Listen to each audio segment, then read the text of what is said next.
On the way back to the company, I felt hot all over, occasionally glancing at the rearview mirror. In the mirror, a young woman with long flowing hair, a sexy figure, wearing a bodycon dress was sitting on a man's lap, facing away from me. Her face was alluring as she wrapped her arms around the man's neck. From time to time, she let out breathy moans that made me feel flushed. Just as we were approaching the company entrance, the man suddenly held the woman tightly, and she collapsed her upper body onto his face, panting continuously. After a while, she adjusted her dress and got off the man's lap with a flushed face. She was both young and beautiful. Ding! StoryShots reminds you to click the subscribe button at the bottom right corner to read the full novel. After getting out of the car, I watched Amy Poland's bottom wrapped in her bodycon dress, my mind unable to calm down for a long time. I'm only in my early 20s, at an age full of vigor. How could I handle seeing such a hot scene in the car first thing in the morning? But I had no choice but to endure it. The reason was simple. I'm a driver, and the couple in the back seat were my boss, Herman Bostridge, and his secretary, Amy Poland. I definitely couldn't have any thoughts about the boss's woman. Just as I was feeling agitated about Amy and the boss's car encounter, I suddenly bumped into a soft body. I could even feel two incredibly soft mounds against my chest. Looking up, I saw it was Mr. Bostridge's secretary, Amy Poland. Amy's face still had traces of the flush from earlier in the car. She covered her chest and looked at me indignantly. "Charlie Mendez, did you deliberately bump into my chest?" "I didn't, don't make things up." I was startled and nervously looked around. Amy was Mr. Bostridge's woman, and if he heard such talk, he might make me pack up and leave. Amy glanced at me. "Just tell me, did you bump into my chest or not?" Hearing this, I instinctively looked at Amy's chest. She was still rubbing it, and because she was wearing a bodycon dress with a loose tube top, the rubbing made it seem like her breasts might spill out. Seeing this, I could barely breathe, then explained. "It wasn't on purpose, I didn't expect you to be around the corner." Amy seemed to ignore my explanation and leaned in to ask suddenly, "Did you enjoy the show in the car earlier?" "I didn't see anything." I flinched and quickly stepped back. Seeing how nervous I was, Amy couldn't help but giggle, glancing at me and asking, "Then why are you blushing?" Hearing this, I immediately stammered, unable to speak. At this moment, Amy suddenly started walking towards Mr. Bostridge's office, saying as she went, "I'm going to tell Herman now that you were being a pervert and deliberately bumped into my chest." "No, don't." I was startled and quickly chased after her. "I really didn't bump into you on purpose, please calm down, okay?" Amy stopped and turned to look at me, her lips curling into a smile as she asked triumphantly, "If I calm down, will you do anything I say? What do you want?" Seeing Amy smile, I immediately became cautious. Amy smiled at me and said, "Let me flick you once, and I'll let you off the hook." Hearing this, I glared at Amy, feeling like I was being toyed with, but having no choice.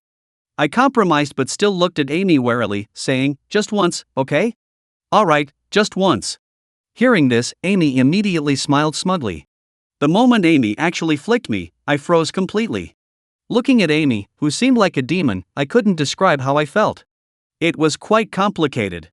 At this point, Amy looked at me with amusement and said, "I was just joking with you. Your boss wants to see you in his office."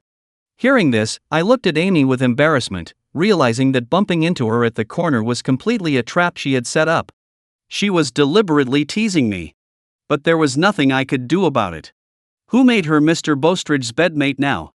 I couldn't afford to offend her, I could only stay away.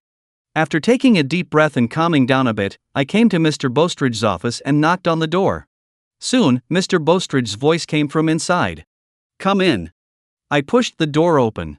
Mr. Bostridge was sitting behind his desk. Seeing me enter, he sighed, "Good timing, I was planning to discuss something with you." "Mr. Bostridge, if you have anything, just tell me directly," I said immediately. After all, I'm a driver, and while Mr. Bostridge might not mind, I couldn't forget my place. Moreover, the incident with Amy in the hallway just now made me feel quite uneasy facing Mr. Bostridge, afraid he might notice something. This matter is rather special. Mr. Bostridge didn't rush to tell me what the matter was. His eyes fixed on me as he spoke with a heavy tone, "I want you to seduce my wife." This. "Mr. Bostridge, can you please not joke with me?"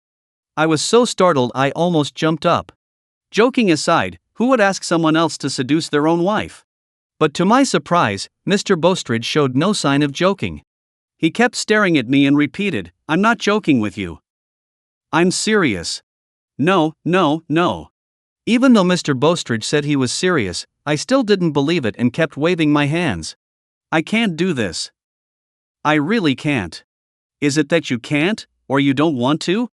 Seeing my disagreement, Mr. Bostridge frowned, and his eyes even turned a bit cold. I felt the coldness in Mr. Bostridge's eyes and my heart sank. I didn't dare to respond, standing timidly in front of the office, not even daring to look up and meet Mr. Bostridge's gaze. I felt like crying but had no tears. I couldn't understand what Mr. Bostridge was thinking. How could there be someone in this world who would actively ask someone to seduce their own wife and make themselves a cuckold? Mr. Bostridge seemed to be getting impatient. He lit a cigarette and then looked at me, laying it all out. "To be honest with you, do you know that Amy is pregnant?" "I know." Hearing Mr. Bostridge say this, I actually felt a bit more stable, as I vaguely guessed the reason. Amy Poland is Mr. Bostridge's secretary, a young and beautiful recent college graduate. She joined the company last summer and was quickly won over by Mr. Bostridge. Many times, I was the one covering for Mr. Bostridge with his wife. As long as his wife saw that Mr. Bostridge was with me, she wouldn't ask any more questions. In fact, every time Mr. Bostridge was in a hotel room with his secretary Amy, I would be waiting in the car. It was because of my cover that Mr. Bostridge could keep his home life stable while having affairs outside. Everything had been fine, and Amy was quite sensible, not fighting or competing for anything. But since she got pregnant 2 months ago, Amy seemed to have become a different person. She started acting like the boss's wife at the company. In private, she used her pregnancy to pressure Mr. Bostridge repeatedly, trying to make him come clean to his wife and get a divorce. This put Mr. Bostridge in a difficult position. At this point, I should mention Mr. Bostridge's rise to success. Mr. Bostridge now owns a construction and decoration company and 4 project teams, earning $2 to $3 million a year. But he wasn't always so successful. He relied on his wife's father's connections to get many municipal renovation projects, which helped him climb to his current position. So if he were to divorce due to an affair, there would be a price to pay. "It's good that you know," Mr. Bostridge said, smoking his cigarette. "I know Amy's personality. She's the type who says what she means and does what she says. If I can't divorce my wife in the short term, she'll go to my wife with her pregnant belly and spill everything. So I want you to seduce my wife during this time, get her to sleep with you, and then I'll propose a divorce." This. Mr. Bostridge, I really can't do it. Although I understood Mr. Bostridge's intentions, I still refused. The idea of my own boss asking me to seduce his wife sounded too absurd. Mr. Bostridge didn't rush me. He looked up at me and spoke with some disappointment. "Didn't you always tell me that you wouldn't be where you are today without me? How come when I ask you to do something, you're not willing? Is your gratitude just empty words?" But Mr. Bostridge's words made me feel extremely guilty because he had indeed been very good to me. While others were getting a monthly salary of $3,000, Mr. Bostridge was paying me $5,000 a month. Even during last year's New Year, he lent me his Mercedes to drive back to my hometown, which made so many people there envious of me. "There are no buts," Mr. Bostridge said, seeing me wavering and trying to persuade me. "Don't you think my wife is beautiful?" Hearing this, I immediately pictured the elegant and graceful figure of Mr. Bostridge's wife in my mind. His wife is called Edith Ambler. Although she's already in her 30s, time hasn't left much of a mark on her. She's especially elegant and beautiful, with an oval face and a pair of watery, almond-shaped eyes. Standing at 168 centimeters tall, she has a curvaceous figure that forms a strong contrast with her elegant and refined demeanor. She could be considered the epitome of womanhood. 3 years ago, when I first met Mr. Bostridge's wife, I was stunned. I never imagined there could be such a beautiful woman in this world, and I never dared to have any disrespectful thoughts. Little did I know that 3 years later, Mr. Bostridge would ask me to seduce his wife. I don't know why, but as I thought about this, my heart rate suddenly increased uncontrollably, beating so fast it felt like it might jump out of my chest. I hardly dared to look up at Mr. Bostridge, feeling both eager and guilty as I said in a low voice. "But Mr. Bostridge, I'm just a driver. The boss's wife would never be interested in me. I'm afraid I can't help you." "This shows you don't understand women," Mr. Bostridge said. Seeing the hesitation in my eyes, he smiled with satisfaction and spoke from experience. "Women are emotional creatures. What they care about isn't money, but feelings, a man's attentiveness. Do you think I was rich back then? I wasn't much better off than you, working as a laborer for others, earning just $50 a day. But what happened? Edith still married me, didn't she? Trust me, as long as you take the initiative to care for my wife and show her attention, I guarantee it won't be long before you have a chance to get her into bed. At this point, Mr. Bostridge stood up and grabbed the Mercedes keys, saying in a tone that brooked no refusal. It's settled then. Starting today, you'll live at my house. I'll create opportunities for you too. I didn't say anything, but something inside me seemed to ignite. The boss's wife's enchanting figure kept lingering in my mind. Mr. Bostridge's home was located in the Sky Villa in the city center. It had 3 floors. Before getting out of the car, Mr. Bostridge gave me a few more instructions, then opened the door. As soon as the door opened, my gaze was drawn to the stunning boss's wife. With an exquisite figure, she sat on the sofa with her legs crossed, reading a book. Her form-fitting, soft loungewear accentuated her curvaceous body perfectly. Though seated, her flat stomach and snow-white skin were evident. Her long, straight legs peeked out from under the hem of her dress. Honey, I've been quite busy at the company lately, so Charlie will be staying with us for a while. Mr. Bostridge said to his wife casually as he put his bag on the table. That's fine, we have plenty of empty rooms, and Charlie isn't a stranger, she replied. I had been Mr. Bostridge's driver for 3 years and had often picked up and dropped off the boss's wife. She was quite familiar with me, so she didn't think much of it. But it was different for me. Before Mr. Bostridge had asked me to seduce his wife, I had been above reproach and wouldn't have had any improper thoughts. But at this moment, when I heard the boss's wife agree, I immediately recalled what the boss had said about seducing her at the company. Then, when I looked at her again, my eyes couldn't help but linger on her shapely figure, and my heart began to race involuntarily. My mind was filled with wild thoughts. Even my breathing became heavier. Charlie, why is your face so red? Are you feeling unwell? Just as I was lost in my thoughts, I suddenly heard the boss's wife's gentle, pleasant voice. When I looked up, she had somehow already come to stand in front of me. With her dignified demeanor, she reached out to touch my forehead, then said with puzzlement, Ishun, you don't seem to have a fever. Strange. My face grew even redder. The boss's wife was standing right in front of me, and because of her tall stature, I could see her incredible figure without even lowering my head much. I could also smell her unique fragrance. The boss's wife didn't notice my unusual state. Seeing that my forehead wasn't very hot, she lowered her hand and said to me gently, Your forehead doesn't feel too warm, but wait a moment, I'll go get a thermometer to check your temperature. No need, Mrs. Bostridge. I need to use the restroom first. Feeling very guilty at this point, I made an excuse and hurriedly fled to the bathroom. Leaning against the door, I took deep breaths, my mind full of images of the boss's wife standing so close to me just moments ago. To be precise, my mind was filled with thoughts of her prominent chest. The reason for hiding in the bathroom was simple. On one hand, I felt guilty. On the other hand, a certain part of my body was betraying me, and I was afraid the boss's wife would see and think I was a pervert. Outside, Edith Ambler, the boss's wife, watched me rush into the bathroom in a flustered state. She found it strange and curiously looked at Mr. Bostridge, asking, What's wrong with Charlie? He seems a bit odd today. Hearing this, Mr. Bostridge smiled and walked up to Edith. He put his arm around her waist and said teasingly, Perhaps you're too beautiful, and he couldn't control himself. So he went to hide in the bathroom. Don't talk nonsense.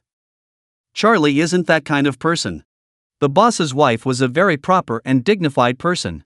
Upon hearing this, she gave Mr. Bostridge a reproachful look. Then, worried that I might come out and see Mr. Bostridge embracing her, she shyly tried to push him away, saying, Let go quickly. It would be so embarrassing if Charlie came out and saw us. So what if he sees? Mr. Bostridge deliberately didn't let go, keeping his hand on his wife's waist and even letting it slide lower. He chuckled, What's wrong with a husband and wife being affectionate? It's perfectly legal. Why should it matter if he sees? It's still not right. I feel embarrassed. I'm going to make dinner now. The boss's wife felt ticklish as Mr. Bostridge's hand moved from her lower back downwards. A blush unconsciously crept across her face as she pushed him away, her eyes full of charm as she said, I'm going to make dinner now. Whatever you have in mind, we can discuss it tonight. Mr. Bostridge sat back down on the sofa, watching the graceful figure of his wife heading to the kitchen with a flushed face. His eyes were filled with conflicting emotions. On one hand, he truly wanted to divorce and be free. On the other hand, the idea of having his driver seduce his wife left him feeling somewhat uneasy. Just at that moment, I came out of the bathroom. Looking around, I saw Mrs. Bostridge cooking in the kitchen, while Mr. Bostridge sat on the sofa with a gloomy expression, lost in thought. Seeing me emerge, Mr. Bostridge called me over. He looked me up and down, then asked with a smile, "You didn't do anything in the bathroom, did you?" "What do you mean?" I feigned ignorance. Mr. Bostridge glanced at my hands. "Didn't exercise your arm, did you?" "No. Not at all." I shook my head vigorously, refusing to admit anything. Seeing my denial, Mr. Bostridge didn't press further. Instead, he said, "If you say so." After dinner, stay up a bit later and pay attention to any sounds from my room. "What sounds?" I was momentarily confused. Mr. Bostridge smiled and looked at my hands again, saying meaningfully, "You'll find out then. I'm just worried you might not be able to control yourself when you hear it.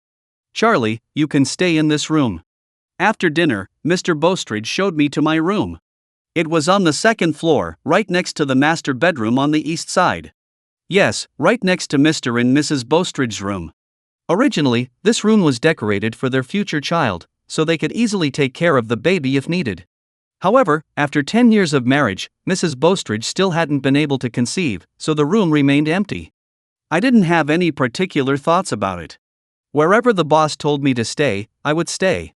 But when Mrs. Bostridge, Edith, saw that Mr. Bostridge had arranged for me to stay next door, her expression changed slightly.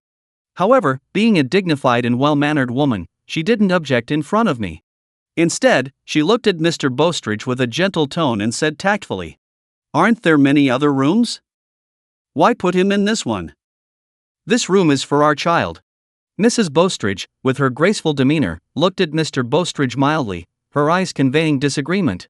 She felt that the room Mr. Bostridge had assigned to me was too close to hers, just next door. Firstly, this room was carefully decorated for their future child. Secondly, she felt it was too close to the master bedroom, lacking privacy and convenience. However, Mr. Bostridge pretended not to hear the refusal in his wife's words and casually made his decision. "We've been married for so long without getting pregnant, who knows when we'll have a child? Besides, Charlie isn't a stranger. I'm quite busy with work and need the car at any time, so having him close by means I can call for him whenever I need." After saying this, Mr. Bostridge didn't give his wife a chance to speak further. Instead, he pushed me into the room, saying cheerfully, "Charlie, come, take a look at this room. From now on, this room is yours. There are new silk quilts and mattresses in the wardrobe. You can make the bed yourself later. Remember to turn on the air conditioning when you sleep at night." Seeing that the decision was final, Mrs. Bostridge had no choice but to agree. Her eyes showed resignation. Her husband was good in many ways, but he could be too direct in handling certain matters. Even arranging for the driver to stay next to their master bedroom, not considering his wife's comfort. However, Mrs. Bostridge was not only graceful and elegant in appearance but also well-mannered. Seeing that her husband had made the decision, she walked in and started taking out bed sheets and silk quilts from the wardrobe.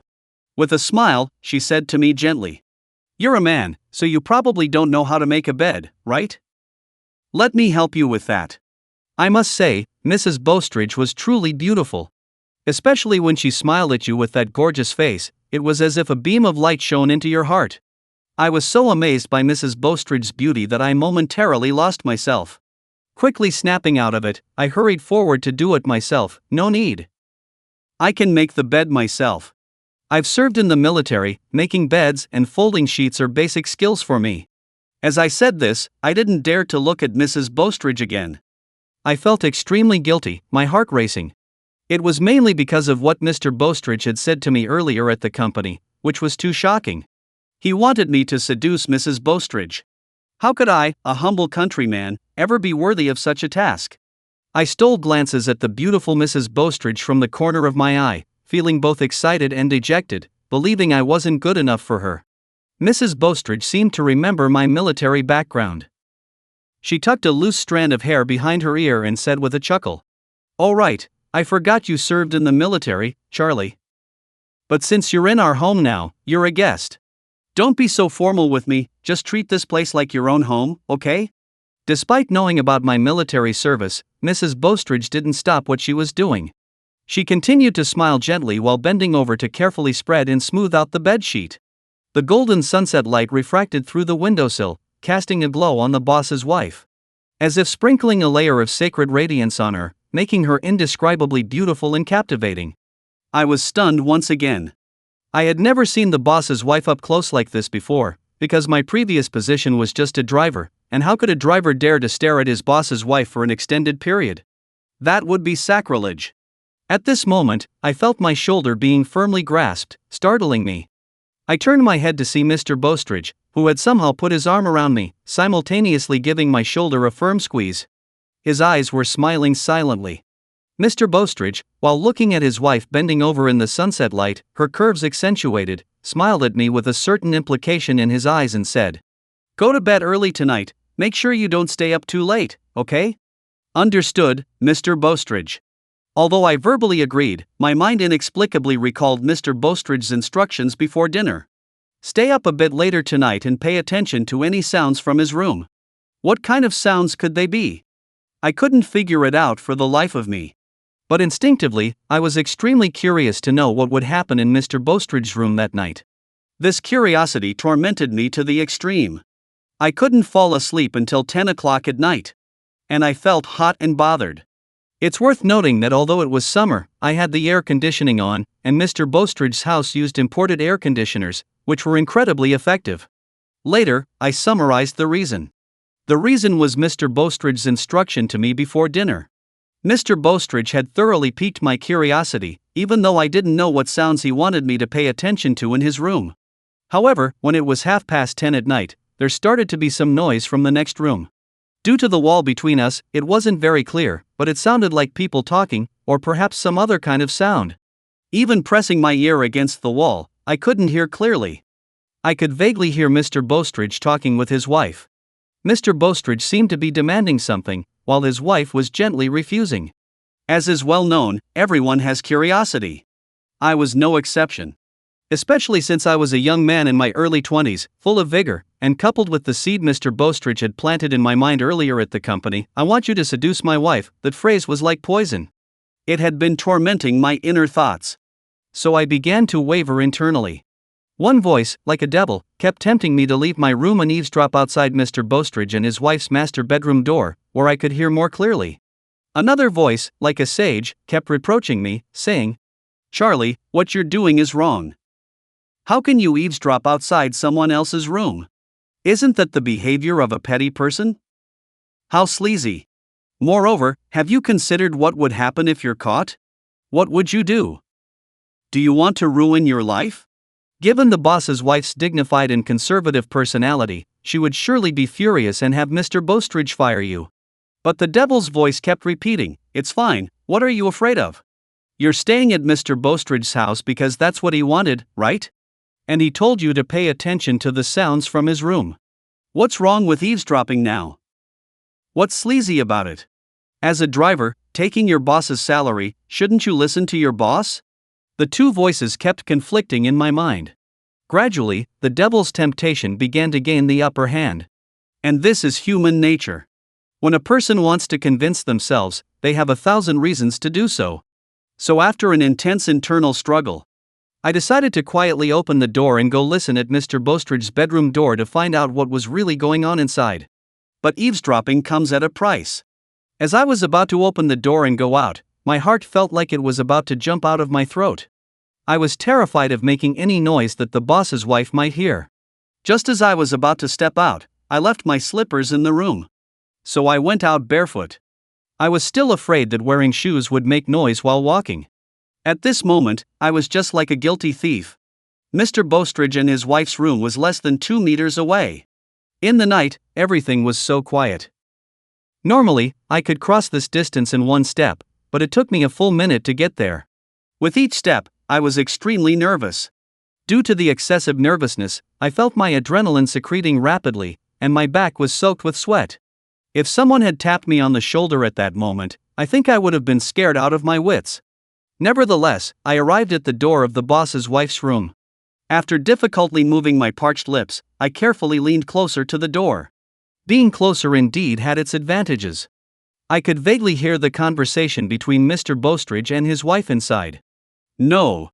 At that moment, the boss's wife's voice, as melodious as an Oriole's song, suddenly came from the room, her tone filled with shyness and a hint of suppression.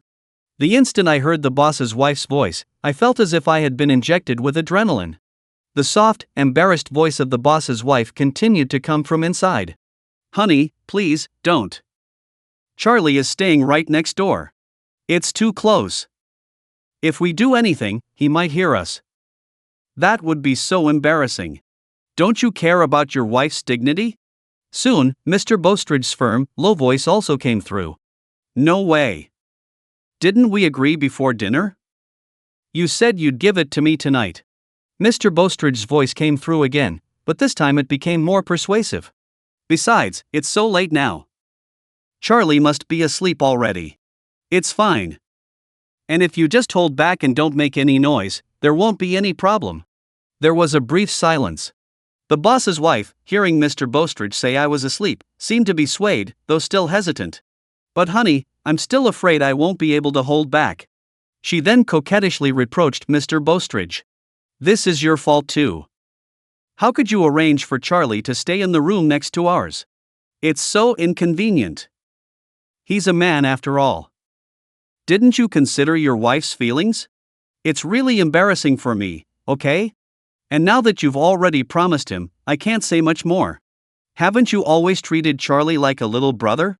What are you afraid of if your brother is staying next door? Even if he hears something, it's no big deal. Mr. Bostridge laughed carelessly, then chuckled.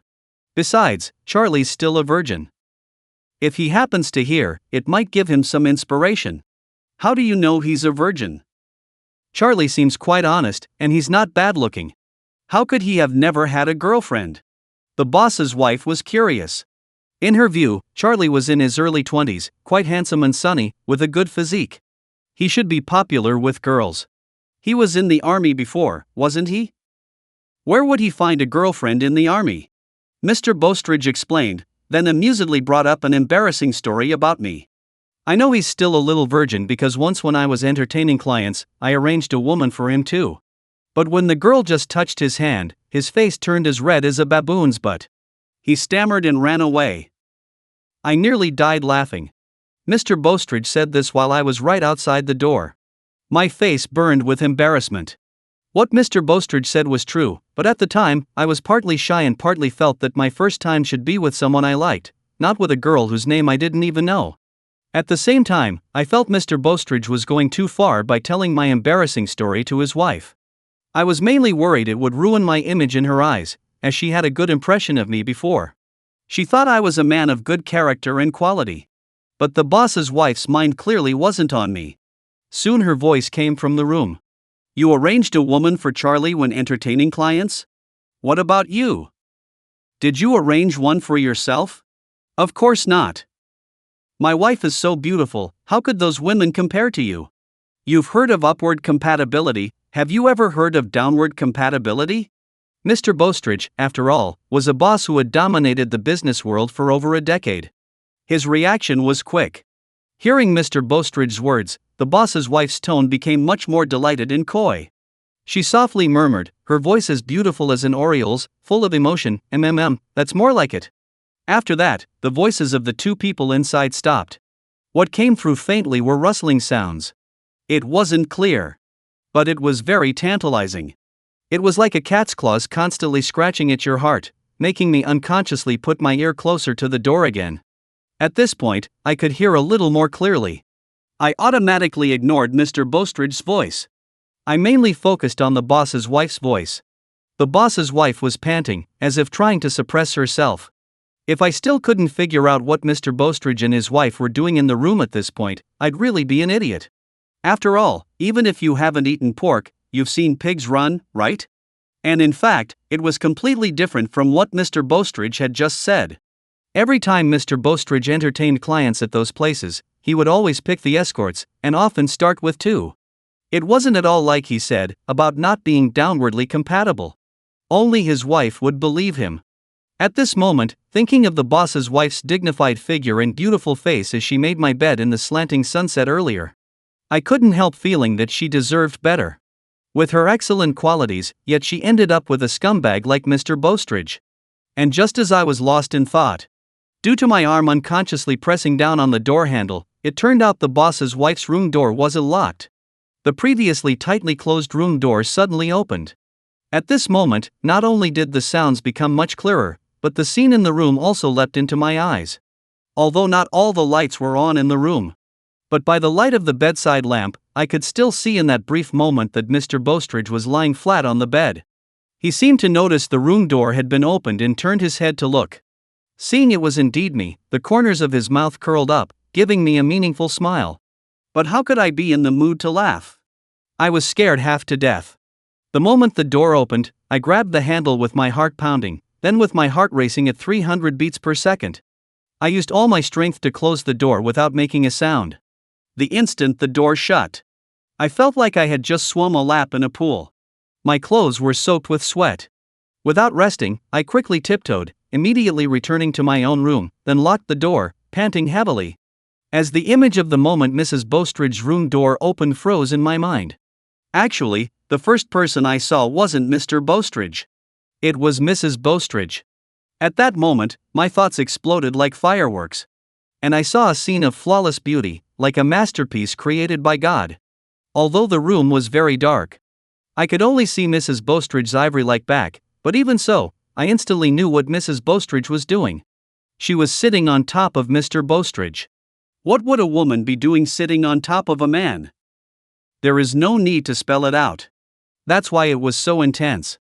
Even though I could only see Mrs. Bostridge's back and nothing else, I could fill in all the details in my mind, almost instinctively imagining what Mrs. Bostridge was doing with Mr. Bostridge. Imagining how breathtakingly beautiful Mrs. Bostridge's front must look.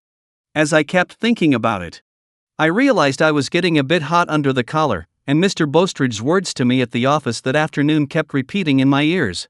I want you to seduce my wife. Why do people sometimes feel miserable? It's because they have a glimmer of hope of getting something. But then they don't get it. That's why they feel miserable. Ah, how frustrating. The more I thought about the scene I had witnessed in Mrs. Bostridge's room, the more depressed I became. Why was Mr. Bostridge the one in bed and not me? How great would it be if it were me? Why does a scumbag like Mr. Bostridge get to be with such a wonderful woman as Mrs. Bostridge, while I can't find anyone like her? If I could sleep with Mrs. Bostridge just once, I'd die happy. So, I couldn't sleep. I took out my phone and started looking for websites. Yes. Adult websites. Actually, this isn't entirely my fault. If anyone's to blame, it's Mr. Bostridge's secretary, that vixen Amy Poland. Amy and Mrs. Bostridge have completely opposite personalities. Mrs. Bostridge is a woman of class and dignity, you'd feel guilty even looking at her for too long. But Amy is different. Amy is a complete temptress. From the day she became Mr. Bostridge's secretary, she's always been attentive to him, likes to wear black office skirt suits and high heels, very sexy. At first, I didn't think much of it, just thought she was a beautiful woman with a lot of allure, but after a few times when she asked Mr. Bostridge to drive her home, my opinion of her changed. Because once, I saw in the rearview mirror that she was actually pleasuring Mr. Bostridge. I was completely shocked at the time, after all, I was still driving in the front seat. How could they not be mindful of me at all? But I can't deny. Although I pretended not to see anything at the time and just kept driving, that incident had a huge impact on me. It was from that moment that I realized how much power a woman could have over a man. And it was also then, in my own rented apartment, that I accidentally opened a new world through watching online videos, and from then on, I couldn't stop. I've hated myself for it. Tried to quit countless times. But that vixen Amy wouldn't let me, right? I don't know if she did it on purpose, but she always treated me like I was invisible and did intimate things with Mr. Bostridge in the back seat, and Mr. Bostridge didn't mind. Every time, Mr. Bostridge would just chuckle and say it was a perk for me. It wasn't until recently, when Amy was about to marry Mr. Bostridge, that he stopped giving me these perks. And I finally mustered the willpower to delete all the websites from my phone. But deleting the websites came at a cost. The cost was that I spent a long time searching in my phone's browser, but none of the pages would load. Thinking about Mrs. Bostridge's silhouette, I grew increasingly anxious. After a long while, I finally found a suitable website. Then I glanced in the direction of Mrs. Bostridge's room, just a wall away, hesitated for a moment, but decided to go to the outside bathroom. The room had poor soundproofing, and I didn't have earphones. I was afraid the sound from my phone might be heard, and it would be easy to die of embarrassment. Just as I reached the second-floor public bathroom. In the next room. Since Mr. Bostridge lived in a villa with good privacy, the curtains weren't drawn. In the moonlight, Mrs. Bostridge was getting into the mood, her face flushed red as if blood might drip from it. She suddenly wrapped her arms around Mr. Bostridge's neck and said with seductive eyes, "Honey, I want." "Want what?" Mr. Bostridge, remembering seeing me at the door earlier, developed a perverse interest and deliberately asked Mrs. Bostridge. "I won't say it." Mrs. Bostridge was a traditional, dignified woman. How could she say such things out loud? She bit her lip shyly and remained silent. Mr. Bostridge particularly enjoyed the shy demeanor of his wife, and only after she bashfully asked him to hurry did he feel satisfied. However, at that very moment, Mr. Bostridge found himself unable to continue, surrendering to his limitations. "Are you finished?"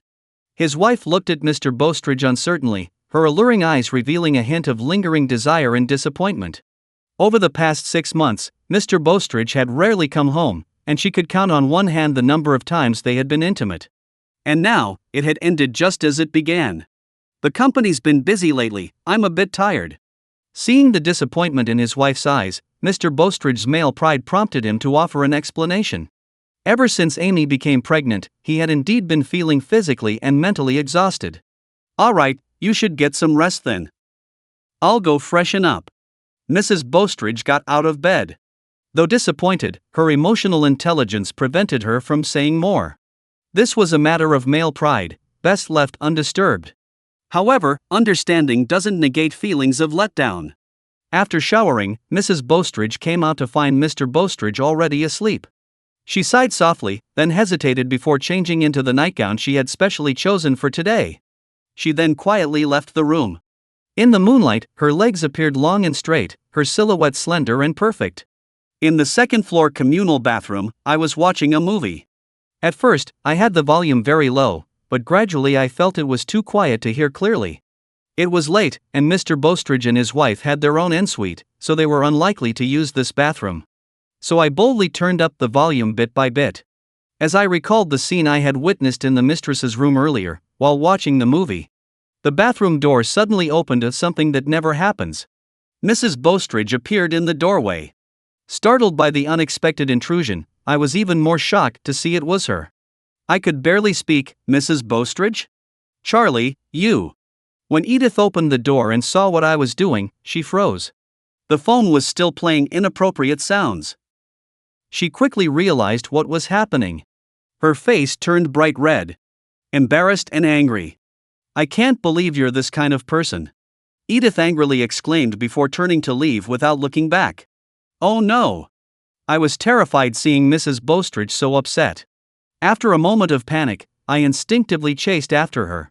In my urgency, I grabbed her wrist, immediately feeling the incredible softness of her skin.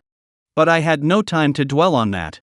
My mind was filled only with the desperate need to explain to her. However, her reaction was far from what I expected. The moment I grabbed her, she jerked her wrist away as if burned. Then, with wary and angry eyes, she looked at me and demanded, "Charlie Mendez, what do you think you're doing?" I had never seen Mrs. Bostridge angry before. She had always seemed so dignified, gentle as water, with a calm temperament, like an untouchable goddess.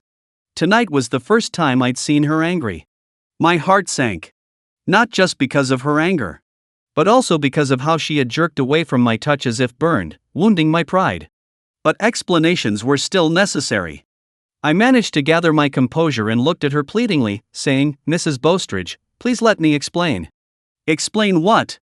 She cut me off, scolding in a low voice, "I saw what you were doing in the bathroom." "Are you going to tell me I saw wrong?" She continued, her eyes filled with disappointment. "Charlie, I thought you were a good young man. I felt at ease with you driving for my husband. I never imagined you would." She trailed off, seemingly at a loss for words. Glancing down at me, she said angrily, "To think you'd secretly do such vulgar things in our home."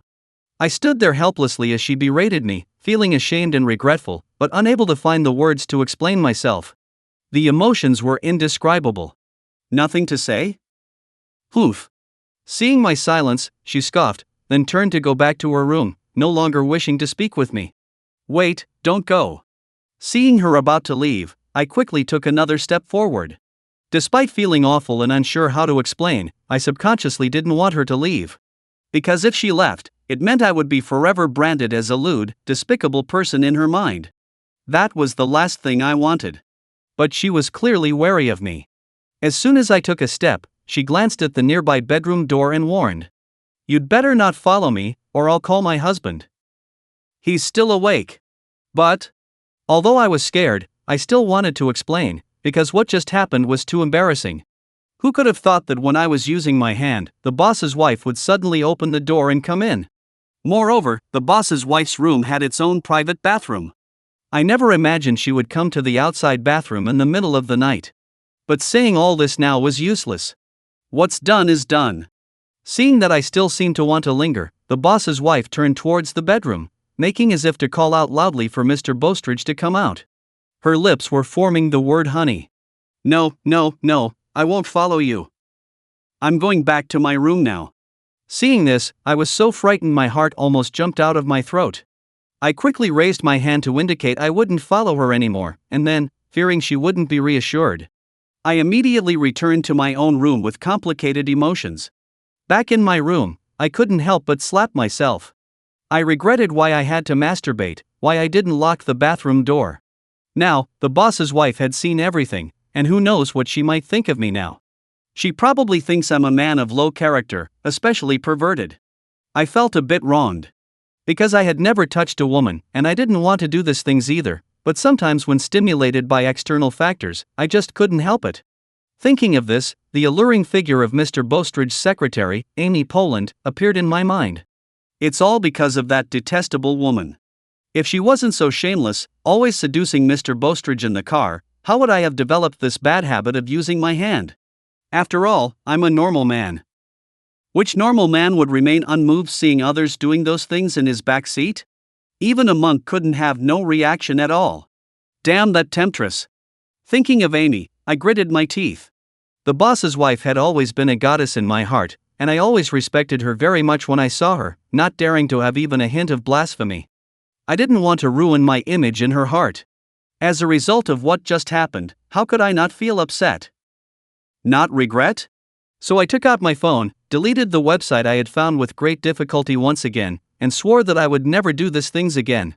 If I did it again, I'd be a dog. But what about the boss's wife? Would she tell Mr. Bostridge what she saw in the bathroom just now? Although Mr. Bostridge had asked me to seduce his wife, this was the first time something like this had happened. I still felt unsure, scared, and guilty. I even had the thought of sneaking back to my rented apartment. However, in the end, I still stayed with an uneasy heart. It was just difficult to fall asleep, my mind heavy with thoughts. It wasn't until daybreak that I finally dozed off in a daze. Then I dreamed of many scenes. I dreamed of Amy sitting in the car, suddenly lowering her head to service Mr. Bostridge. I dreamed of myself using my hand in the bathroom, and then the boss's wife opening the door, looking at me with a shocked face. Gradually, in the dream, my attention was drawn to the clothes the boss's wife was wearing. It was only then that I noticed she was wearing a thin nightgown. The material of the nightgown was soft and form-fitting. Although it was through clothes, some views were still faintly visible, inspiring endless imagination. Then, the scene suddenly changed. Mr. Bostridge and his wife appeared in front of me out of nowhere. The boss's wife stood behind Mr. Bostridge, looking weak, wronged, and indignant. Mr. Bostridge, with a furious expression, grabbed my collar and lifted me up. His angry expression looked as if he wanted to eat me alive. "You, Charlie Mendez, how dare you do such a shameless thing in front of my wife?" Then, I woke up frightened. As soon as I opened my eyes, I saw Mr. Bostridge sitting at my bedside. I was so scared that I immediately sat up, feeling extremely guilty, and stammered, Mr. Bostridge. What's with that expression?" Seeing my panicked look, Mr. Bostridge couldn't help but laugh. Seeing you hadn't gotten up for a long time, I came to wake you up, but you're scared like this." Saying this, Mr. Bostridge seemed to think of something, and a half-smiling, half-not smile appeared at the corners of his mouth as he asked me, "What, have you done something to betray me?" It was only then that I realized I had been dreaming. I instinctively looked behind Mr. Bostridge, and seeing no sign of his wife, I said somewhat evasively, "No, no. Really nothing?" Mr. Bostridge looked at me, his smile not diminishing, and continued to ask. Mr. Bostridge had been fighting in the business world for more than 10 years. He was a man with a very strong presence. Under his unwavering smiling gaze, I suddenly felt guilty. My first thought was whether the boss's wife had told Mr. Bostridge about seeing me in the bathroom last night. So Mr. Bostridge came to find me early in the morning. However, people always have a fluke mentality. I didn't dare to bring up what happened last night on my own. I could only say in a low voice, feeling guilty, "Mr. Bostridge, I'm a countryman, often acting without thinking things through. If I've done anything wrong, please point it out to me. Don't keep bringing up being from the country. What's wrong with being from the country? If you dig back 3 generations, who isn't from the country? I'm also from a rural background, but now isn't it true that many people have to watch my face to know how to act? You need to remember one thing, dignity and face are things you have to fight for yourself, not given by others. If you don't respect yourself, others will respect you even less. Playing the victim or acting pitiful has no meaning, do you understand?"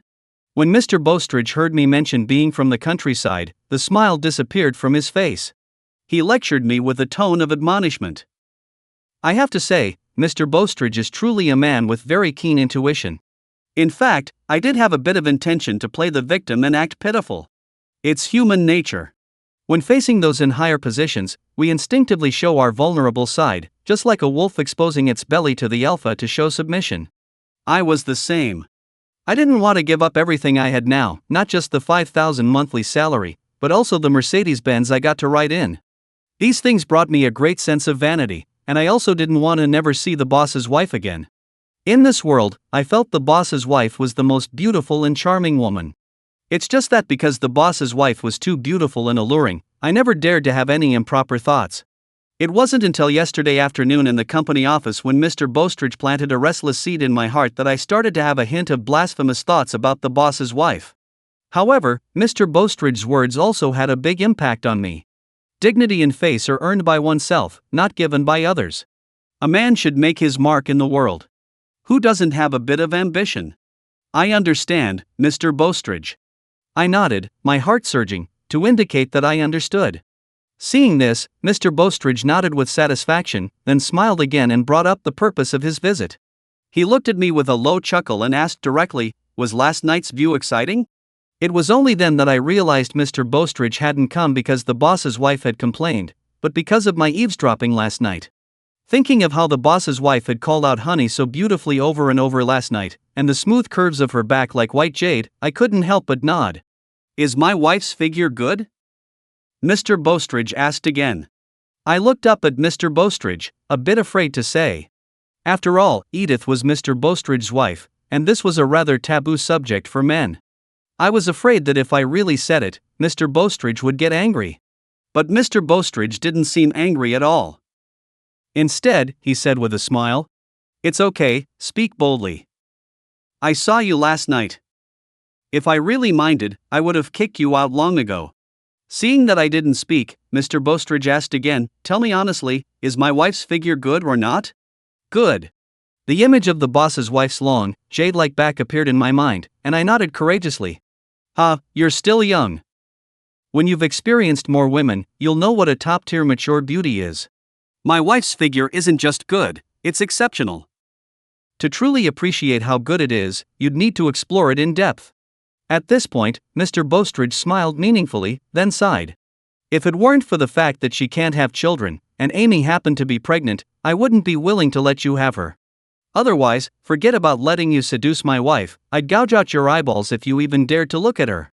I didn't dare to respond, but thinking of the awkward situation last night when the boss's wife caught me, I nervously probed.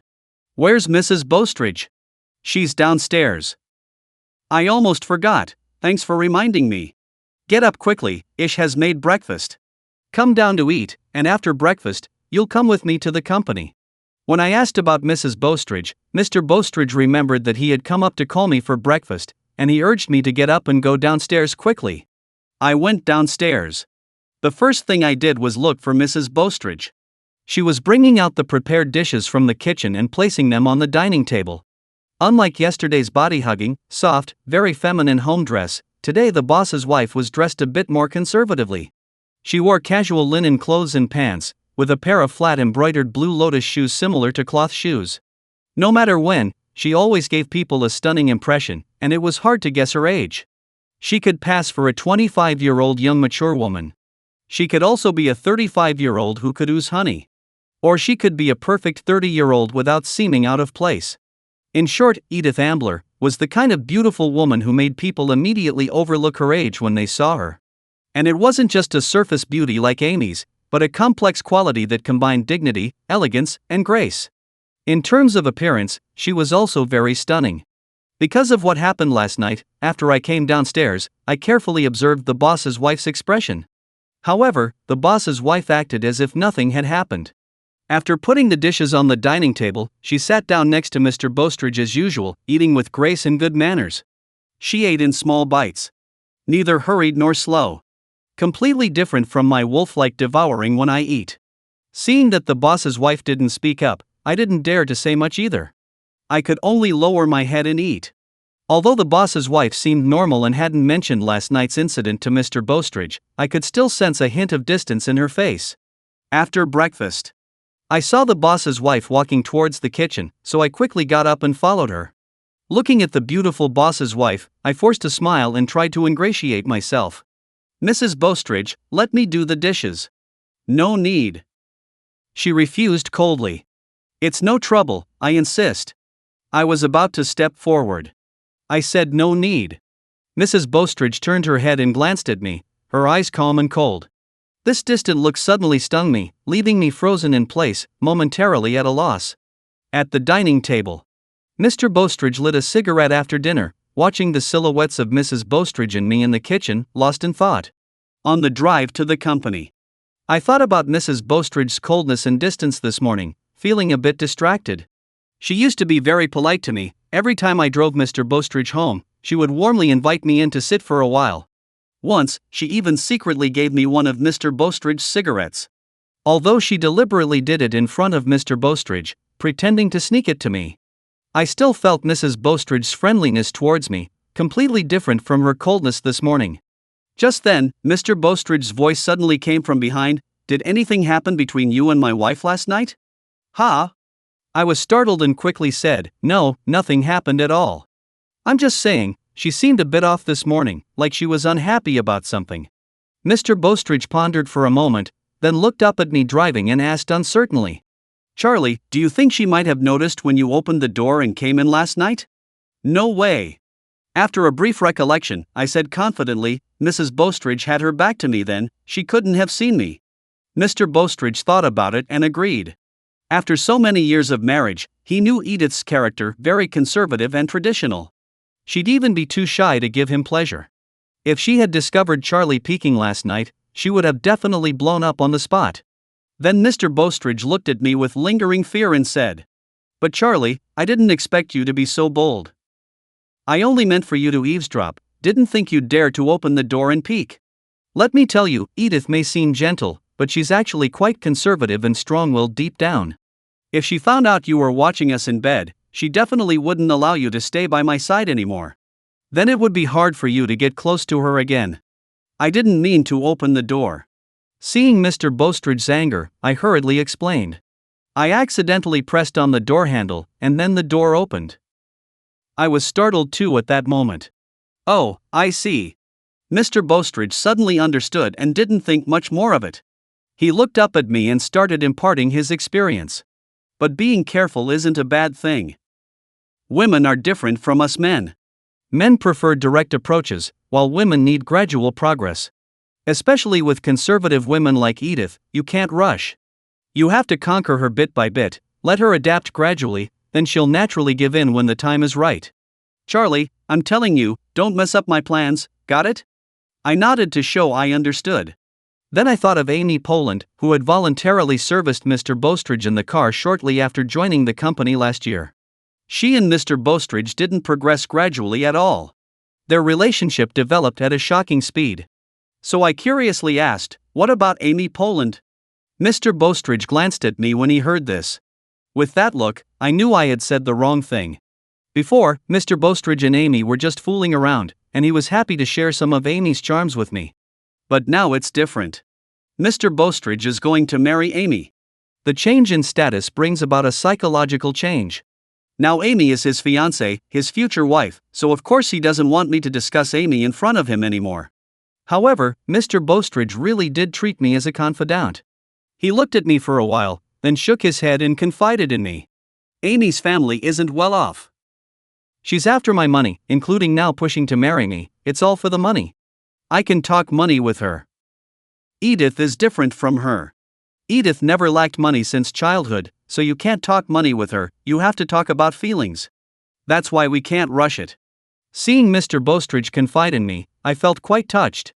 After some hesitation, I asked, "Mr. Bostridge, can I share some thoughts with you?" "Go ahead." Mr. Bostridge glanced at me, as if he already knew what I was going to say, but he still nodded for me to continue. I didn't hold back and directly expressed my thoughts. "Actually, I think Amy doesn't compare to Mrs. Bostridge, she's far inferior to Mrs. Bostridge. You shouldn't marry her. I think Amy is too materialistic. She's with you for money today, but tomorrow she might be with another boss for money." Mr. Bostridge's eyes deepened upon hearing this, and he asked instead of answering, "Do you know she's about to become my wife?" I nodded stiffly, "Yes, I know. And you still dare to badmouth her in front of me? Aren't you afraid I'll get angry and fire you?" I still have to say it. To be honest, Mr. Bostridge has been really good to me these 3 years. I really couldn't bear to see him abandon such a good wife and then marry a materialistic woman like Amy. So, I steeled myself, prepared to pack up and leave at any moment, and spoke frankly. "Mr. Bostridge, I've kept in my heart all the kindness you've shown me these years. By rights, as a driver, I shouldn't say much. But I really don't want to see you abandon such a good wife and then marry a materialistic woman who's only after money. I'm thinking of your best interests." At this point, Mr. Bostridge suddenly smirked and leaned forward, looking at me and asking, "Charlie, how do you think I look? Handsome or not?" "Handsome," I answered without hesitation, even though in my eyes, Mr. Bostridge looked quite average, just over 170 centimeters tall, neither tall nor handsome, with a face that would blend into a crowd. But there was one thing, Mr. Bostridge really had charisma. For me, charisma was quite important. However, Mr. Bostridge snorted and scolded me. "What nonsense are you talking? Don't I know whether I'm handsome or not? If I'm not handsome, what is Amy after if not my money? My charm? Don't be ridiculous. As for whether she'll set her sights on a bigger boss in the future, that's a matter for later. Besides, she doesn't have the platform to meet richer big bosses. In my circle, I'm the top of the line." Mr. Bostridge was quite confident about his financial strength. But after saying this, he fell silent again, then looked at me and said earnestly, "As for my wife Edith, I know she's very good, beautiful, classy, 10 times, 100 times better than Amy. But you should know that for two people to be together, love alone isn't enough. We've been married for 13 years, and she's never been able to give me a son. But Amy can, you know." Saying this, Mr. Bostridge seemed to think of something, and his mood suddenly turned gloomy. His words became increasingly extreme. "What's the use of making so much money if I don't even have a son? Amy is flirtatious, I know all that. But it doesn't matter. She's fertile. She got pregnant less than half a year after being with me.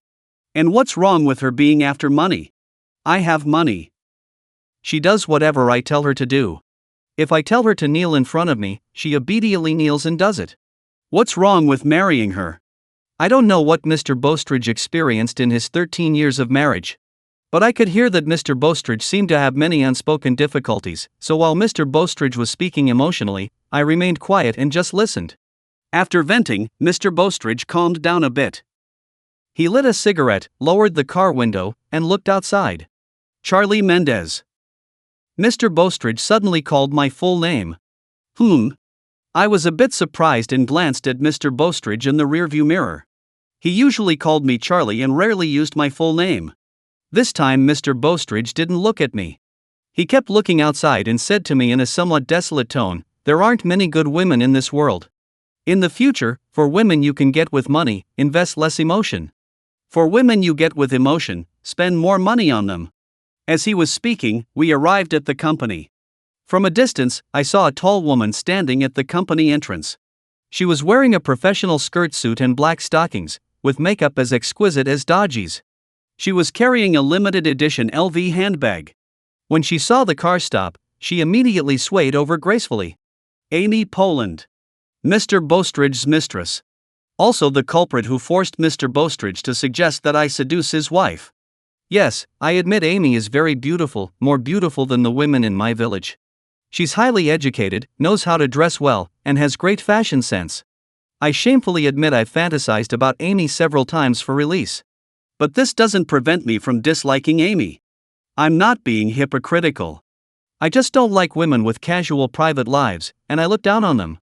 Compared to the elegant and graceful Mrs. Bostridge, she's not even in the same league. And she's not necessarily prettier than Mrs. Bostridge. However, Amy clearly wasn't paying attention to me, the driver. As soon as I stopped the car, she immediately ran over happily to open the door for Mr. Bostridge. She first sweetly called him honey, then clung to Mr. Bostridge's arm like a little bird and asked, "Honey, how did it go with divorcing Edith Ambler? Did you confront her?" "Not yet." Mr. Bostridge now got a headache just hearing about this matter. "Why haven't you confronted her yet?" Hearing this, Amy immediately put on an unhappy face. She gently stroked her belly and said disappointedly, "Honey, my belly is getting bigger and bigger. How am I supposed to face people in the future? Last night while sleeping, the baby even kicked my belly. It hurt so much." As she spoke, Amy's expression changed from unhappy to aggrieved. Her beautiful almond eyes were on the verge of tears. This fragile appearance really broke Mr. Bostridge's heart. However, Mr. Bostridge hadn't divorced his wife yet, and they were at the company entrance. So it wasn't appropriate for Mr. Bostridge to be too blatant in showing affection to Amy. "Oh my, little one, you're already kicking your mommy at such a young age? Be careful, or daddy will spank you when you come out." Mr. Bostridge first sympathetically pretended to scold the baby at Amy's belly, then immediately sweet-talked Amy for a few sentences, asking her to come to his office if she had anything to discuss. Although Amy was somewhat reluctant, she eventually followed Mr. Bostridge into the company. I also have my own office in the company, right next to Mr. Bostridge's office. Usually, after dropping Mr. Bostridge off at the company, I would play Honor of Kings or PUBG Mobile in my office if I had nothing else to do. I had witnessed Amy's behavior just now, and I felt nothing but contempt. It was too fake. Although I've never been married, I still know some basic common sense. Amy was only about 2 months pregnant, how could the baby possibly kick her belly? And they haven't even been born yet, but they already know it's going to be a boy? She's truly a vixen. I was speechless. Mr. Bostridge, who is usually so shrewd in business, somehow becomes like a fool in front of Amy. When Amy was touching her belly earlier, she was obviously intentionally pushing it out a bit. Lust truly blinds wisdom. I could only think this to myself as I watched Amy's seductive figure swaying like a water snake. But I also knew that my thoughts were useless. After all, I'm just a driver, I can't make decisions for the boss. In the office. After making sure there was no one else around, Amy came to Mr. Bostridge's desk and asked coquettishly again, "Honey, when are you going to divorce Edith Ambler?" "Amy, don't you get tired of asking this every day?" Mr. Bostridge, annoyed by the constant questioning, couldn't help but speak with a hint of anger. "I've told you, I'll divorce my wife as soon as possible. You'll know when it happens. What's the use of constantly pushing me now? You think I want to push you?" Seeing Mr. Bostridge's anger, Amy couldn't help but point at her belly and said emotionally, "Herman Bostridge, do you have any conscience? Let me tell you, it's not that I want to push you, but my belly is getting bigger day by day. I can wait for you, but my son can't. In at most half a month, it will start to show. I'm a girl who just graduated from college and isn't married yet. If my parents ask me whose child is in my belly, what should I say? That I got pregnant before marriage? How am I supposed to live with that? And your wife? So she's your wife, and I'm just Amy, is that right?" As she spoke, Amy's tears immediately fell. With her almond-shaped eyes, the tears on her face instantly gave a pitiful impression. Mr. Bostridge had heard this speech many times and had become somewhat immune to it. He sat unmoved and said, "Don't give me all that. I promised you I would divorce Edith, and I will definitely divorce her. And don't talk about son this and son that. It's only been 2 months, how do you know it's definitely a boy? You don't believe me? Look at this." Amy looked at Mr. Bostridge with disappointment and sadness, then took out a certificate from her bag and threw it in front of Mr. Bostridge. It was a blood test gender determination certificate. The result was male. Mr. Bostridge, having one foot in high society through his wife's family connections, knew about the ability to determine gender through blood tests early in pregnancy. Upon seeing the gender determination result was male, he was overjoyed. "I know you've always wanted a son. I originally wanted to give you a surprise today, but you didn't believe me." After Mr. Bostridge finished reading the certificate, Amy said with tears in her eyes, looking pitiful and heartbroken. Then she had an emotional breakdown and tried to hit her belly with her hand. "Forget it, if you don't want the son, I don't want him either. I don't want to marry you anymore. No, don't be angry, it's my fault, it's all my fault." Mr. Bostridge was startled and quickly stopped her, coaxing her left and right. In the end, he managed to calm the emotionally distraught Amy at the cost of a wine-red Mercedes. Amy sat on Mr. Bostridge's lap, her almond eyes still teary, looking pitiful as she said, "Honey, I don't care about the car. What I care about is whether you care about me. Do you know how sad I am when you call her wife and call me Amy? I get jealous. Yes, I was wrong. You are my dear wife, Edith is just my ex-wife." After learning that Amy was carrying a son, Mr. Bostridge's attitude did a complete 180-degree turn. With a son, he could now return to his hometown for New Year's with his head held high. A middle-aged man having a son. The joy was understandable. Hearing this, Amy finally turned from anger to joy, then asked in a low voice, "So what about the divorce? My belly is getting bigger every day, and my parents are coming to visit me during this time. I don't know how to explain it to them. If my dad finds out I'm someone's mistress, he'll surely kill me." "What mistress? Don't say it like that. You're my wife." Mr. Bostridge pretended to be angry for a moment, then told Amy about his plan. "But honey, you really need to give me some time. I've already had Charlie move into my house." "Charlie is living in your house? What does that have to do with your divorce?" Amy looked at Mr. Bostridge with surprise. Mr. Bostridge explained his plan. "I intend to have Charlie seduce Edith. Once Edith sleeps with Charlie, I'll have legitimate grounds to propose divorce. This way, even her father won't be able to find fault with me." "What? You want Charlie to seduce Edith?" Amy's expression suddenly changed upon hearing Mr. Bostridge's plan, becoming somewhat unnatural. "Jesus, number 3, are you an idiot? Why are you lying prone in the room? I got attacked, and you didn't even come out to help. I was playing PUBG Mobile in the office. There were 4 teammates in total, but the other 2 had died and quit. The one cursing was the number 1 teammate who had survived to the final circle, but I couldn't be bothered to respond. I continued to wait patiently in the corner of the room. It was the final round now, and without knowing the enemy situation outside, how could I recklessly go out to die? Soon, I heard footsteps. The moment someone appeared, I immediately raised my gun and killed them. Winner winner, chicken dinner. At this point, number 1 couldn't help but praise me. God, number 3, you've got skills. That was sneaky. Awesome. I continued to ignore him and exited the game, planning to start the next round. Just then, the office door opened. Even without looking, I knew the person who entered was Amy Poland. Because her perfume was very distinctive. It was Chanel Chance. A gift from Mr. Bostridge. Soon, Amy came to my side, bringing with her a faint scent of perfume. Even if I didn't want to look, I could see her long, straight legs beneath her black office skirt. She was wearing a pair of high heels. This made her appear taller and more three-dimensional.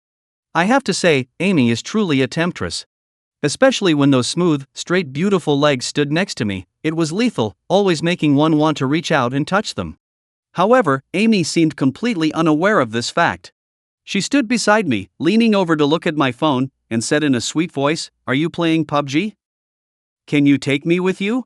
"No. I refused without hesitation. Why not? Amy expressed her confusion. You're too noob, I said without looking up. Although Amy was going to be the future boss's wife, when she first joined the company, I was Mr. Bostridge's personal driver, so she was quite polite to me. As a result, I developed a habit of speaking casually with her. It doesn't matter if I'm a noob. You're skilled, isn't that enough? How else can you show off your pro techniques? Just as I was about to ignore her and start the next game, Amy's voice suddenly came much closer, sounding right next to my ear, accompanied by a tingling breath. Blowing on my neck, I felt that in that instant, the hair on my neck stood up. Turning my head, I saw Amy's delicate face suddenly very close to mine, her lips curled in a smile, with bright red lipstick. Her almond-shaped eyes seemed to speak as they moved across my face. I instinctively swallowed and my eyes naturally glanced down. Amy had a great figure, though she looked thin, she was well endowed. As she was bending over, two shocking white curves were visible from her white tube-top neckline. I suddenly forgot about the game I was about to start, dazed by the whiteness before my eyes. It wasn't until Amy's soft voice sounded in my ear asking, "Like what you see," that I suddenly came to my senses. I immediately put on a disdainful face and turned away like a gentleman. Inwardly, I cursed Amy for being shameless. She was deliberately flirting in front of me. Seeing this, Amy found it amusing. She sat down with a smile on her face, looking at me with interest, and said, "If you looked, that's okay. I didn't even call you a pervert. Why are you acting so aloof? Who looked?" I turned around immediately as if my tail had been stepped on, seriously refuting. "I didn't look. You deliberately bent over in front of me and blew on my neck. I turned my head and could see it. How is that my fault? I don't want to look at you. Then let me ask you, did you like what you saw?" Seeing my seriousness, Amy wasn't annoyed at all. Instead, her smile deepened. She placed both hands on the desk, then slightly pulled her arms inward, causing her chest to become even more prominent. To avoid suspicion, I turned my head away, deliberately not looking. "Are they big?" Amy clearly had no intention of letting me off the hook. She spoke again, her breath like orchids, her voice as soft and tender as possible, like a spring breeze gradually blowing into your heart, making it impossible to remain calm. I resisted the urge to respond. "Want to touch them? They're very soft." At this point, Amy leaned in again, her red lips slightly parted, almost as if she was about to press against me. In an instant, I felt warmth and softness on my arm. I reflexively stood up, first nervously glancing towards Mr. Bostridge's office, then immediately lowered my voice and angrily said to this temptress Amy, "Are you crazy? What if Mr. Bostridge comes in and sees?" "So what if he sees?" Amy giggled, not concerned at all. "Get lost." In my eyes, Amy was a shameless woman, so I spoke to her rudely. "Amy Poland, I don't object to you seducing Mr. Bostridge. You two are in cahoots, both willing participants, so there's nothing to say about that. But could you please keep your distance from me in the future? You might not care, but I still need this job." I'm not sure if my words were too harsh.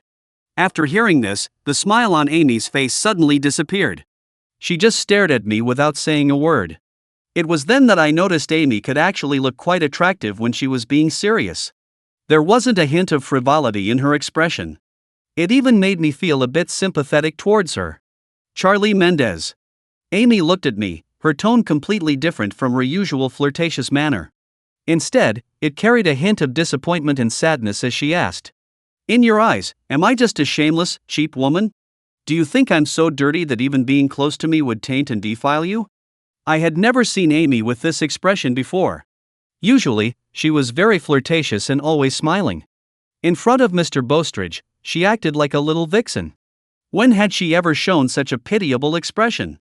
"I don't think that way," I denied nervously. "Forget it," Amy said, her expression dejected. She smiled self-mockingly and continued, "Actually, I know that's what you think even without you saying it. Not just you, everyone in the company thinks I'm a cheap mistress who got ahead by using her body. So I understand why you look down on me. Who made me be born as a child without power and money, and then to get ahead, I could only try to run as fast as I could? I really don't think that way. Look, I'll apologize to you. Don't be angry anymore." Seeing Amy upset, I felt embarrassed and regretful. After all, I'm a man, How could I say such hurtful things to a woman? Amy just wanted to make her life better, which was understandable. Moreover, she was pregnant now. I felt increasingly that what I had said earlier was too much. Amy looked at me, her eyes filled with pain and complexity. Do you think everything can be solved with an apology? I didn't say that, I denied, then continued to apologize, asking, what do I need to do for you to stop being angry? Amy lowered her head, her voice dejected. If I stop being angry, will you do anything? Sure, what do you want me to do? Although I felt something was off, I still agreed. Then I heard a strange sound, followed by seeing the smile gradually spreading across Amy's lowered face. Then she burst into laughter. Where were all those emotions of inferiority, dejection, self-mockery, and pain from before? Amy's scheme had succeeded, and her expression suddenly became animated. Her eyes sparkled mischievously as her alluring lips moved closer to me. Kiss me once, and I won't be angry anymore. Damn! I stood there stunned, momentarily dumbfounded by Amy's complete reversal. It took me a while to realize that I had been tricked by this vixen. Are you crazy? I said after coming to my senses, quickly moving away from Amy. This woman was truly a seductress, unpredictable in her moods, and not a word from her mouth could be trusted. She was about to marry Mr. Bostridge, yet she was asking me to kiss her. However, for some reason, as I thought about this, I unconsciously glanced at Amy's lips. They were coated with lipstick, quite full, like ripe peaches. It really made one want to take a bite. Amy continued giggling, not upset at all. Instead, she leaned against the desk and smiled at me suggestively. Don't you want to kiss me? No. I immediately denied it, although I did want to kiss Amy a bit. After all, she was indeed quite pretty, and her figure was very sexy. But in my heart, I looked down on women like her who used their bodies to get ahead. So conflicting emotions arose in my heart. Most importantly, if I kissed Amy, Mr. Bostridge would tear me to pieces. So I deliberately snorted at Amy again. Stop trying to seduce me. I don't have any feelings for you at all. Haven't you heard of unmoved even with a beauty in his lap? Then why don't we try putting me in your lap? Amy said suddenly, looking pointedly at my legs. I was struck dumb, and then the image of the boss's wife sitting on Mr. Bostridge's lap with her back to me last night suddenly appeared in my mind. Following that, I couldn't control my physical reaction. At this moment, Amy looked at my lower body as if she had discovered a new continent, and deliberately exaggerated. Oh my, what's this?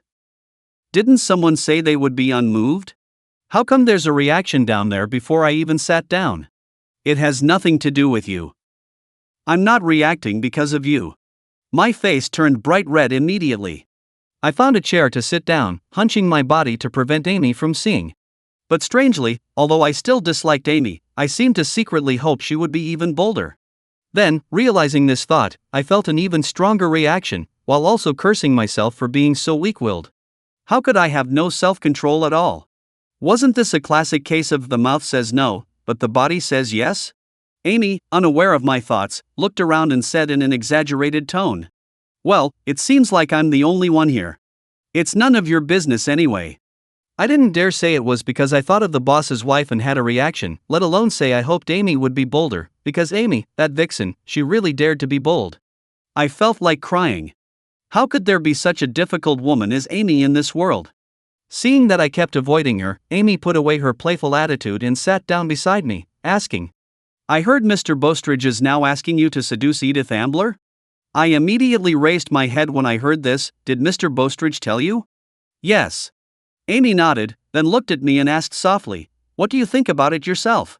What can I think? Seeing that Amy was no longer teasing me, I relaxed and said somewhat dejectedly, the boss's wife is beautiful and has a great temperament. She would never be interested in a nobody like me. Amy smiled. You have so little confidence in yourself? No.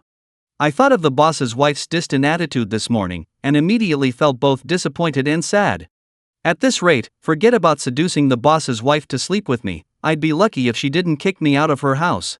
Amy didn't want to hear any more after this. She rested her chin on her hand, turned her head to look at me, and suddenly asked with a half-smile, what about me then?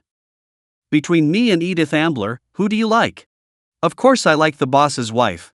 I looked at Amy strangely, feeling that she was acting a bit odd today, and unconsciously asked, what's wrong with you today?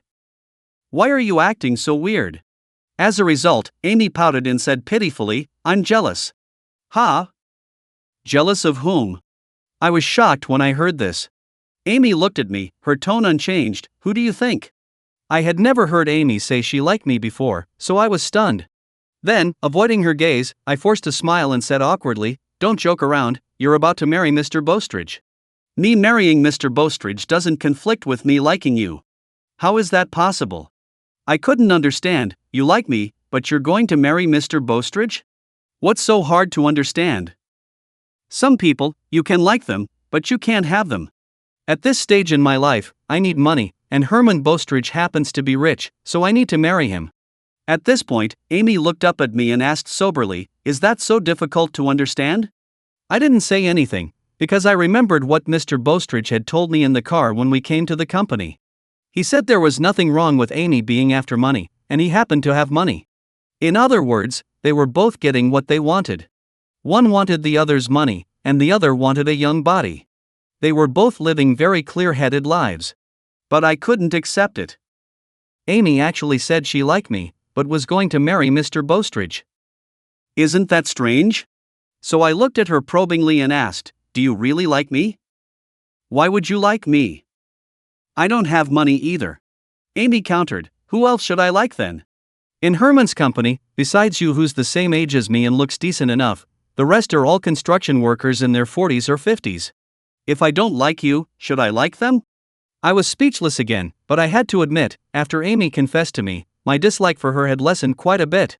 After thinking for a moment, I couldn't help but say to Amy, Sometimes money isn't everything. Although Mr. Bostridge has agreed to marry you now, he doesn't really respect you. Do you know what he said about you in the car this morning? He said you were. I thought Amy would get angry when I said this, but to my surprise, she didn't seem angry at all. Instead, she continued to ask, So what? Seeing her so obstinate, I got angry. How can you have no sense of shame? Isn't this enough? What else do you want to hear? Do you want to hear me say that Mr. Bostridge said he likes that you like his money, likes that you're obedient? That when he tells you to kneel down, you obediently kneel down and do it? You. That's right. Amy interrupted me. If he tells me to kneel down, I just kneel down and do it. I'm very obedient, you know. Hearing this, I couldn't help but stare at Amy for several seconds, unable to speak. I was truly angered. It's one thing for others to look down on her, but how could she degrade her own dignity like this? Are you angry? Seeing that I was angry, Amy suddenly smiled again and leaned in close to me, giggling. I ignored her. As a result, Amy put her hand on my leg, leaned forward, her neckline revealing a flash of spring, and slowly and seductively breathed. Do you want it? If you want, I can help you too. Gulp. Hearing this, I couldn't help but swallow hard, my eyes immediately drawn to Amy's full, sexy red lips. I had seen her service Mr. Bostridge in the car several times. At the time, I had more than once wanted to take his place. But those thoughts were always hidden in my heart, never spoken out loud, knowing they could never be realized. Now Amy was actually offering it on me. At that moment, all rationality vanished. Thoughts of Amy being a vixen, looking down on her for marrying Mr. Bostridge for money, all these ideas completely disappeared. The only remaining thought was wanting to try. Amy also read my intentions from my eyes, chuckled softly, and then, while applying nail polish, her delicate hand began to wander on my leg. It felt very special. My whole body suddenly stiffened and tensed up. But just when my anticipation reached its peak, Amy suddenly changed from her previous foxy demeanor, stood up, and said to me amusingly, You really thought? I was just teasing you. Who thought anything? My face instantly turned red, and I immediately sat up straight and started scolding Amy. Did I say anything just now? Don't flatter yourself. I could never like a money-grubbing woman like you. TCH, I wonder who was sitting so low they were about to collapse, legs spread wider than anyone else. Forget it, I won't argue with you. You'd better focus your energy on Edith Ambler, seduce her into bed soon, so I can marry Herman Bostridge. Amy didn't care about my harsh words at all. She scoffed, then turned around and walked out of the office in a very cheerful mood. Seeing Amy leave, I cursed angrily in my heart, despising her even more. But soon, my heart was filled with the frustration of unfulfilled desire from earlier. My mind was full of the 2 glimpses of whiteness from Amy's neckline earlier, as well as her beautiful red lips. Then, images of her servicing Mr. Bostridge in the car, and the boss's wife sitting on Mr. Bostridge's lap last night, appeared in my mind one after another. This made me feel awful, almost hating Amy to death. Lost in thought, I picked up the phone on the desk and stared at the screen, struggling with my thoughts intensely. The website had been deleted again. Whether to search for it or not was a question. But I had sworn last night that I would never watch adult videos again, and if I did, I'd be a dog. However, soon after, I softly barked woof woof twice. And decisively picked up my phone, heading to the outside bathroom while searching for websites. After all, it wasn't the first or second time being a dog, I had made similar vows before. The company's bathroom wasn't a private restroom. So I could only hide inside. In the cramped space, I found the website.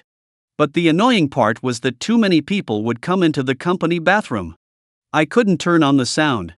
Just as I found an uncensored movie and was about to relieve myself, a call suddenly appeared on my phone screen. It was a call from Mr. Bostridge. In the workplace, the boss's matters must always be put first, so I answered the phone without hesitation. "Where are you?" "I need to go to Blue Elegance Cafe to meet a client." "Go prepare the car." As soon as the call connected, Mr. Bostridge's voice came through the phone. "I'm in the bathroom, I'll come out right away." Hearing this, I could only quickly close the website. However, when I walked out of the bathroom, I saw that Amy leaning against the wall in the corridor, looking at me with a mocking smile. I immediately felt like I had been caught doing something wrong, but I couldn't refute it. Refuting would mean I was guilty, so I had to pretend nothing had happened and go downstairs to prepare the car. "What were you doing?" Just as I walked in front of Amy, she suddenly asked me with a grinning smile. "You're crazy." I cursed, quickly walking away in embarrassment. Even without a mirror, I knew my face was extremely red because I could feel it burning. It was also the first time I realized how annoying a person's smile could be. Amy's smile was clearly mocking me. "Don't let me find an opportunity. If I do, I will definitely make you wish you were dead."